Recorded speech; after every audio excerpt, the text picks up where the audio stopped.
Welcome to Restaurant Dealmaking Exposed, the only show that equips you with everything you need to know about restaurant transactions. In this show, we tell you all about how to make the sale or purchase of your restaurant not just possible, but successful. Now here are your hosts, ex-restaurateurs and seasoned brokers, Patrick Toda and Andy Mirabel. Welcome to Restaurant Dealmaking Exposed. We're on our episode 9. Today we'll be dishing out the ups and downs on market trends with our guest, Steve Zimmerman of Restaurant Realty. Steve Zimmerman, the man who wrote the book on restaurant dealmaking, quite literally. Steve is the author of Restaurant Dealmaker, an insider's trade secrets for buying a restaurant, bar, or club. He is the founder and principal broker of Restaurant Realty Company, the company Andy and I work for, which is the largest California restaurant brokerage and was established in 1996. Before founding Restaurant Realty, Steve had over 20 years of experience in the restaurant industry, including serving as the president and CEO of Zim's Restaurant, where he famously started as a dishwasher. Zim's was one of the largest privately owned restaurant chains in San Francisco Bay Area. Steve has sold over 1,000 restaurants and bars, about 100 real estate sales and lease transactions. Given his extensive expertise in restaurant brokerage, he often acts as an expert witness for deposition and trial testimony, expert analysis, and partner disputes. I came to work for Steve in 2018 after selling both my restaurants, and I've been extremely fortunate. Andy and I are very lucky to have Steve as our mentor. Steve, welcome to the podcast. Thank you very much, Joy. Pleasure to be here. Just a point of clarification, we're working together. So working with, not working for. We work together. I guess you're right, but we still like to call you our boss and mentor. We're a team. Yeah. We're a team.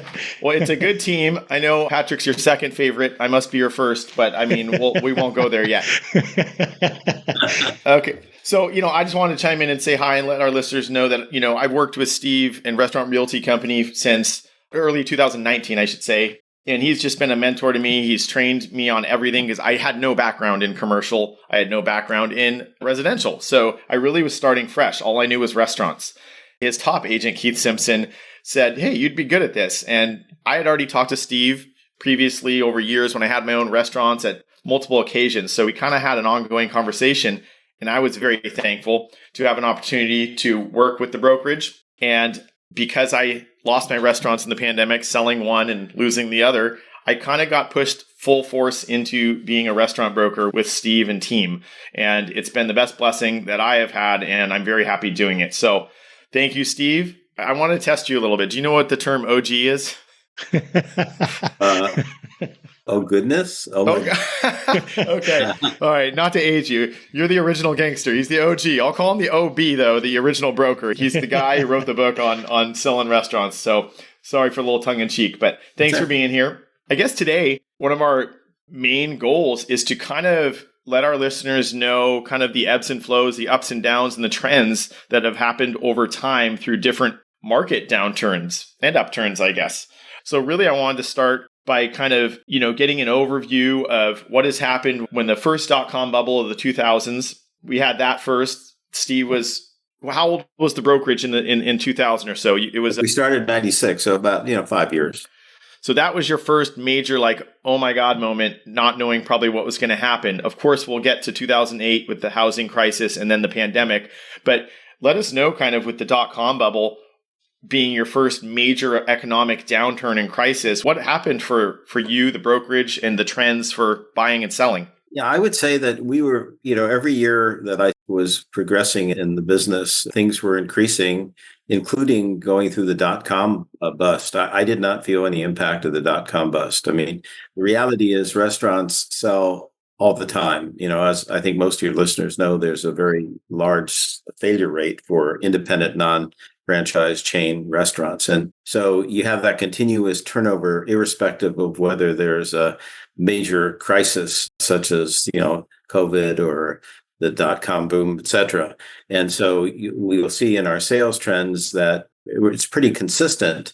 We noticed a little bit of a drop in 08, but not material. We were still doing, 50 deals a year, and I was pretty much the sole practitioner at that time. And again, through COVID, pretty steady business. Again, I guess that's the underlying, turnover is, continues, and it may be actually intensified, the turnover, because of these additional challenging periods that we've gone through, for sure. Yeah. Did one of those periods stand out as harder for restaurant owners, operators, and folks trying to sell or buy? Was one of those harder than the next one? Well, again, in the dot-com boom, I didn't notice anything. I was just continuing to increase. But again, if we look at 2008, we did 46 transactions. In 2007, we did 65. So definitely we dropped, about. And then in '09, we went to 43. So, we went down from 2008 to 2009 slightly. And then 2010, we started going back to our, 50, 60, 70 units a year per deal. That. And then COVID, in 19, we did 84 deals. In 20, we did 76 deals. And in 21, we did 78 deals. So, and then we started, just keep increasing up. 22, I think, was 89, 23, 89. So there was a little impact, but not material. I mean, we went from 84 to 76. So, Patrick and I have brought this up on past episodes, is we both got into owning our own restaurants, I think, and correct me if I'm wrong, Patrick, right around that, after that 2008 housing crisis bubble. That's how I was able to afford my restaurant location in San Francisco, because there was an opportunity to get in for a price of a fully built restaurant. Was that similar to you, Patrick? I was actually just going to say that I bought my restaurant in 2010. We completed the transaction. So I was already looking for that whole year prior to that. And I bought the restaurant with Steve Zimmerman. So I took over in 2010. Like, when there's a disruption in the market, where do the buyers come from during this period? Why is the activity so steady when there's these huge disruptions? What do you think that is, Steve? Yeah, I think it's a good question. Yeah, I think there's a number of reasons. First of all, there's people that are coming out of other industries. They may have been wound down, laid off, and are looking for another way to, put bread on their table. So I think you have that situation. And then you have always there's the curiosity seeker group of people that want to get into this business. They're enticed by the glamour of the business. They go in these busy restaurants, they see, all this activity, and they hear ka-chang and think, oh my God, this is a lot of fun. They're being with all this people and making all this money. Little do they know that, the gross is not the net. You got to do a lot of sales to make money, especially now. So I think the excitement of the business that it induces a number of people to, partake in this business. And as we know, to get to first base with landlords, they're going to have somebody connected to them that has experience because the failure rate is so high. So it's a combination of people changing industries, the curiosity seeker, wanting to try something new and exciting. And again, it's a kind of business where people can bring their family members in and work as a group, especially a lot of, let's say different types of people that aren't as well educated, and they can, find a place where their family can work together, make a good living, and provide for themselves, without a lot of, degrees. It's just hard and experience. So I like how you point that out. And I think if we look back at some of our past guests, including Ike, who had no experience, no understanding of opening a restaurant or operating a restaurant. Look where he's now.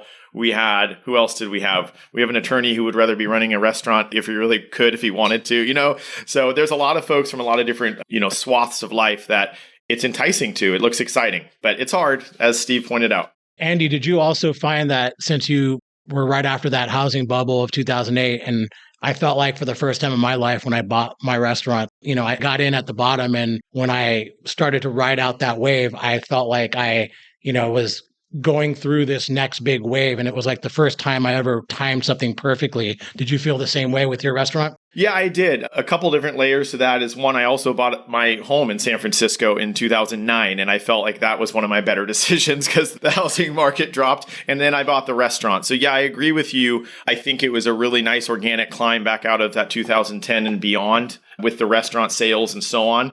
Things are still hard. There's 100 different challenges that every restaurateur has to deal with to make money, but I agree with you that timing was good on that. So Steve, who are the sellers right now? What are the demographics of a seller in today's market? And who are you seeing that it's coming out and wanting to sell their businesses? Well, you have the traditional people that are not doing well. They're marginally profitable or unprofitable, and they need to get out because if they don't, they're going to lose everything.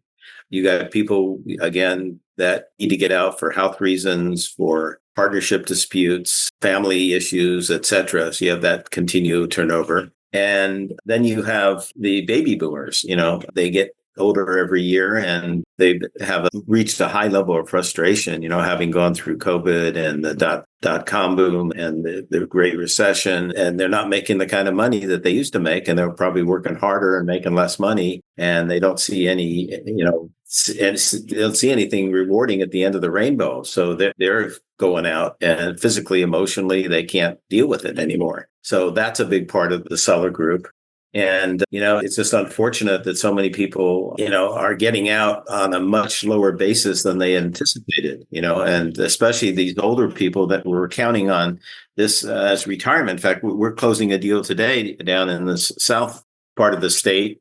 And the per people that own the building and own the business, they owe so much money. They're getting very little, and they're selling because they want to retire, but they're getting so little out of the deal. They had to close the restaurant because they just couldn't run it anymore. And they're selling the building with the restaurant in place. And they're just ending up with a very small amount of a residual that they, what they thought they were going to get. So it's a very sad situation that's going on by and large. You don't hear many people selling because, they have a home run operation, and they're getting premium for it. Occasionally, as we know, that does happen, but not very often. That's absolutely true. And of those type of sellers, I could count on my hand of all the deals I have in escrow. You've named 4 out of 5 of them. I even spoke to a 94-year-old woman running her own tea shop recently. And God, I want to help. I want to get this person out of the situation, get them a little money in their pocket. And they're just, oftentimes it's not much to sell at a certain juncture. So it's really hard to get to the finish line with some of these. And I think we have to often be realistic about what we can list the business for, what the value is, what our suggested or opinion of value is. And I think sometimes that does surprise sellers because of emotional attachment and other reasons. So it's a hard pill to swallow sometimes if the business is not worth that much. And we're trying to relay that message effectively. Absolutely. Do you find that in certain areas throughout California, there are better restaurants typically in that area, and then like San Francisco and LA is where there's more of those like asset sales? Do you see any trends like that throughout the brokerage? It's because I'm not on the front line, on various parts of the transactions throughout the state. My really overview is really primarily the Bay Area, where I personally involved in doing transactions. So it's hard to basically answer that question. However, I can see that there's, a number of good restaurants, obviously in the Napa Valley, Sonoma, and Silicon Valley. I know a lot of people that used to come to San Francisco for the fine restaurants here now go down to the peninsula where there's a whole assortment of, and you know that, Patrick, because you work that area, where there's a lot of good restaurants down there where people don't need to come into San Francisco, because of the lousy image that San Francisco has right now with the homelessness problem and et cetera. It's not very encouraging for people to come in town. In fact, I talked to a very reputable, business broker that does a lot of deals in San Francisco. And he mentioned to me that even in the marina, which is one of the prime areas, he does deals down there and volume is down considerably because of the fact that the young people that aren't living in the city, but live out of the city that used to come into the city, for socialization, et cetera, aren't coming to the extent that they were before because of lousy image here. So I think there's generally people are more going to the suburbs. The more new up and coming with it operations are basically developing in those kind of areas. And I think that's probably true in LA as well. I definitely agree with that. I was going to, at one point on the peninsula, Silicon Valley and San Jose, I think there's other challenges there with very high rent expectations for these restaurants and also the highest cost of living anywhere, I'm quoting that right, in San Jose. So those are some challenges, but the restaurants seem busy. People are out. But furthermore, too, with suburbs versus more urban areas, places like Roseville in California, these restaurants always seem like the volume is very high. People are going out. So I think suburbs have benefited quite a bit. I'm not sure if that's a post-pandemic thing or not, but I think that has something to do with it versus the downtown areas that still seem quite slow and distressed. So what are some of the new challenges that you see? They can be existing challenges or newer challenges that you see actually getting to the finish line in today's market for the transactions that we do, Steve? Well, obviously, financing is a big one. Deals that used to qualify for small business administration loans, interest rates being jacked to what they are, people can't borrow as much money as they used to. You used to be able to get up to 90% financing on a purchase of a business. Now it's very difficult to obtain that because interest rates and, the criteria for getting a loan is the ratio of the debt's cash flow available for debt service, and you have to have a certain ratio, 1.2 to 1.4, the amount of cash available to take care of debt service. And that's very hard to get today because of all the increased costs, which obviously, as we know, cannot be passed off dollar to the consumer. Otherwise, there won't be any consumers. So what's happening is that, as food costs goes up, labor costs goes up, insurance, utilities, all the major costs, and then financing on top of that, the margins are getting squeezed.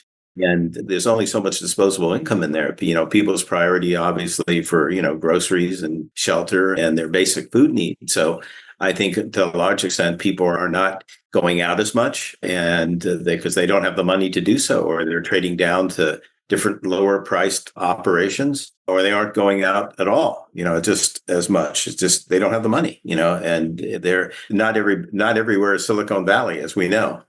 It's the rest of Silicon Valley, and then there's the rest of the world. You bring up the lending side of this too. I guess, obviously terms are different and so on. Do you think there's any benefit in being an owner operator these days when getting these kinds of loans? I mean, I know there's a lot of restaurant groups that are suffering with labor because they're spread too thin and they have to hire full-time GMs, full chefs and everything. Whereas an owner operator is really going to offset that labor cost and so on. And that might be more appealing to getting a loan. Is that somewhat true in some level?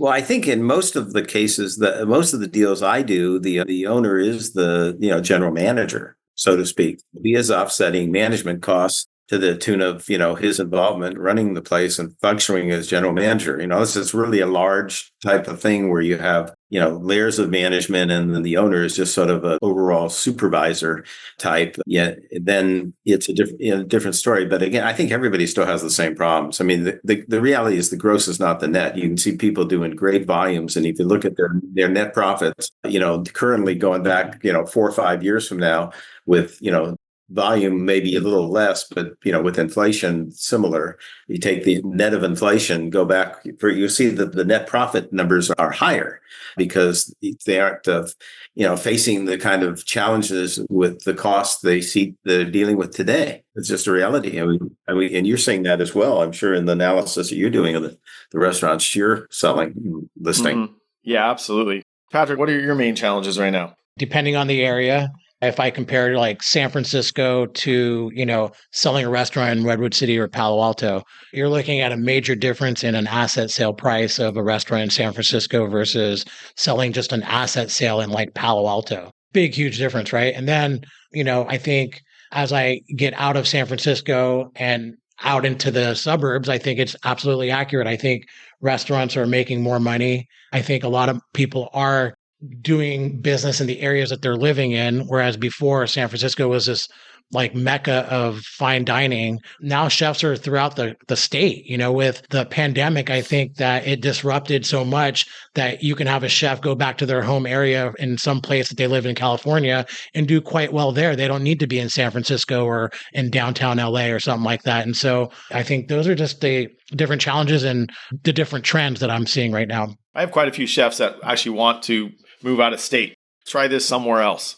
Yeah. Lower overhead, lower costs, and deliver some really good quality product somewhere else that's maybe not inundated. But also, I like to point out that when I look at restaurants, if there isn't a working owner, typically their costs are much more in line. Their labor cost is lower. I tell people now, it's like I come across a lot of like, let's say, people in tech who just always wanted to own a restaurant. And it's like they want to just do an absentee, run it from an arm's distance. And I don't think you can do that right now. I think right now, you have to have an owner that comes in and rolls their sleeves up and isn't scared to kind of get dirty and just get the restaurant up and running and get the cost in line, labor, cost of goods, setting expectations for their employees. Mm-hmm. I think that's the kind of operators we need right now, because trying to run a restaurant absentee is, I think, a little bit too difficult right now. Yeah. We touched on certain areas that are more distressed and have more challenges than others. We're talking suburbs versus urban. We talked about the challenges of getting a loan these days, given margins are slimmer and rates and other things have climbed. What about all the pandemic money that's laying around? That's been a challenge in my transactions. We talk about this pretty regularly.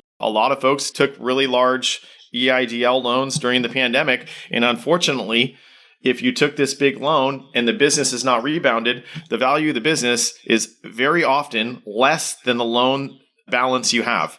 So it makes it very challenging to, again, communicate this to a seller who thinks they can just carry on paying down this loan after they sell their business. So EIDL loans have been quite challenging over the last year and a half, in my opinion. I agree. I mean, they don't want to give back the money because it's such a great loan for 30 years and very low interest rate compared to what interest rates are now. So I totally understand why sellers don't want to have to pay that back. But unfortunately, the SBA wants their money back. And, it's collateralized by the business yeah, and the exactly. equipment. That's black and white. Exactly. So, Steve, tell us, if you had a crystal ball, what are your predictions for the remainder of 2024 and 2025 and beyond in restaurant sales? As we all know, there's a lot of uncertainties in the world, right now with the unknowns of the presidential election and then the wars going on in various parts of the world and just a lot of chaos, and the polarization of our political system, just adds a lot of fuel to the fire for uncertainty. And I think because of that level of uncertainty, it's hard to say what the net result is going to be in the future. I think it's very iffy. I mean, the stock market, when I looked at the numbers earlier today, had a major drop. And I think there's going to be continued to be, with interest rates high, although the Fed is saying they're going to reduce the interest rates, they're still much higher than they were, obviously, 3 years ago. There's too many unknowns on there. And because of the unknowns and the extent of the uncertainty, I think it's going to be very touch and go. I don't think we're going to see any kind of record sales going on in the next year and a half or so until there's some sort of stability. And again, then there's talk of recession possibly happening early next year. So because of the scope of the uncertainty, I don't look at that as being a positive barometer for the industry, our industry, many other industries, business in general. Why is it different? And you mentioned a couple of comments. Why is it different than previous election years? I know election years causes a lot of turmoil and, uncertainty and stuff. But if we look back to, previous terms over from late 2009, 10 onward through, Obama and other stuff, was there a big effect? Did it slow down while we waited to see who was elected president? I think the acceleration of polarization has increased dramatically, absolutely in the past years. Well, and so I think that's the bottom line. It's just a shame that there's not more unity in the country. Yeah, very well said. I agree. Well, I'm hopeful. We keep having these years that Restaurant Realty sells a lot of restaurants. Yeah, and I think quarter 3 and 4, I have a lot of positivity. I got to catch up to Patrick somehow. I mean, I don't know. We'll see what happens. You're doing a good job. And I think, definitely, I think Restaurant Realty has not incurred the kind of negative business results that the rest of the industry has, because we're an intermediary to try to help, sellers in need and buyers wanting to get into the industry to facilitate that opportunity. So I think as a result of that, our business will continue to be strong. And so I'm optimistic about our business. Yeah. I think one of the best things that, Steve, you effectively trained us all on, one, confidentiality of listings. We're really effective at that. Our tools and resources on the website are very effective in doing that because an owner-operator doesn't want to let the cat out of the bag about selling their restaurant because it could damage their labor, their team, and so on. And frankly, we're able to navigate dual agency quite often and successfully given our background in restaurants. So I think we're really unique in that aspect. And that's a real big asset to our buyers and sellers. Oh, without a doubt. I mean, especially you two guys and several of the other agents, you have real empathy for understanding all sides of the transactions, having, been a buyer and then a seller and then dealing with landlords and having real empathy for all sides of the equation, So I think there's no question, having that kind of background is conducive for, being a dual agent and serving the buyer and the seller, with equal fiduciary responsibility. Mm-hmm. Do you think, one other question, I had a note down here about, predictions and so on. I've noticed an increase in the time it is to get a transaction from start to finish. And there's various reasons for that. But do you think that's going to continue to climb? And what are your thoughts on transaction time? The averages pre-pandemic to now. Yeah. Well, I hope that, we're at the height of the delay period. And hopefully, the government, it's primarily dealing with the ABC is what you're talking about, right? Yeah. The SBA or ABC. Yeah. And SBA. Yeah. And so it's a matter of hopefully, them getting their acts back together again. I mean, in the old days, we used to transfer a license within 2 or 3 days after the 30-day posting period. Wow. Believe it or not. Yeah. That was now we're at 2 or 3 weeks beyond it, right? At least. I just emailed before this call here, ABC investigator for one of my transactions, and received an out of office email back with no timeline on it. It just says I'm out of the office. And I'm like, oh gosh, like, I hope that's just for one day, but who knows? Yeah, we won't name agencies or names because I have the same problem. Yeah. And it's precarious to say the least to try to go to their supervisor, because you don't want to alienate your relationship with the investigator, because they're the primary, working horse in getting the license transferred. So it's a very delicate balance. Got it. Absolutely. Well, yeah, you've taught us so well, Steve. We love you to death. We love working with you. Well, the feeling is mutual. You guys have been great. It's wonderful to see your progression, over the years, and to see you, just do extremely well and very professional and a real asset to the organization. So I appreciate both of you very much. Thank you. All right, we got one bonus question for you. This will be a good one. I think every time we do the question, I either have a prediction or I have no clue. And Steve, I don't have a clue. So We'll see. All right, Steve, I know you're for everyone listening, Steve has to be the hardest working human on the face of the earth. I don't think he'll ever stop working. He is a dedicated husband, grandpa, father, all of those things. But this guy is a workhorse and never slows down. So this is going to be hard for you maybe. Yeah. What would you do if you still had to work, but it was not about the money? And it can't be Restaurant Realty. I would probably do nonprofit work. I do a good amount of nonprofit work now. I feed the homeless monthly, work with a nonprofit, a lending institution, a weekly loan committee. And, I think it's very important to be involved in community. And so I'll continue to do that. And I think it's very important to give back to society. I've been fortunate to, done okay. And I want to, help other people in need. In fact, last night, my wife had a bunch of leftovers, and I said, well, let's go take to the homeless. We have homeless camps literally in San Rafael. So I frequently take leftover food and go and actually give it to the homeless people. And it's very gratifying to see these people in their 60s and 70s in wheelchairs, or can barely, walk, and they're in these tents, and hand them the food. And they're very, gracious. And I think it's important to give back. That's great. And help society, help community. That's great. Kudos to you. Something to learn by, and everyone should emulate that. So again, we don't just follow in your professional footsteps here. We got to learn from you in that way too. That's amazing, Steve. So I guess we can talk about what's coming up next, Patrick. Is that okay? Go for it, man. All right. Episode 10, A Lending Hand. We're going to have Robert Porter, Senior Vice President in Business Development and SBA Lending from Plumas Bank.